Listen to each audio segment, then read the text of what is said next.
So இந்த காருடைய பின் இருக்கைகள் எந்த அளவுக்கு சௌகரியமாக இருக்குன்னு பார்க்குறோம்.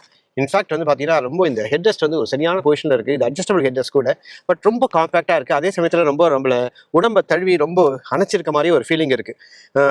இந்த நம்ம ஆக்சுவலாக நம்ம வந்து ஒரு 172 சென்டிமீட்டர் உயரம். ஸோ இதற்கு மேலே இருக்கவங்க கொஞ்சம் கஷ்டமாக இருக்கும். இங்கே 3 பேர் உட்கார்றது நிச்சயமாக வந்து ஒரு இஷ்யூ தான். ஏன்னா இந்த இடத்துல ஒரு சின்ன டனாலும் இருக்குது. ஆனால் இருக்கக்கூடிய நல்ல விஷயங்கள் அப்படின்னு பார்த்தீங்கன்னா, இந்த இடத்துல ஆக்சுவலாக வந்து ஒரு ரியர் ஏசி வெண்ட் கொடுத்துருக்காங்க. இங்கே இருக்கக்கூடிய பேசஞ்சர்ஸ்க்காக ஃபோன் சார்ஜ் பண்ணுறதுக்கான ஃபெசிலிட்டி இங்கே இருக்குது, பார்க்க முடியுது. தனியாக ரீடிங் லைட்ஸ் கொடுத்துருக்காங்க. இந்த இடத்துல கிராப் ஹேண்டில் ஒன்று கொடுத்துருக்காங்க.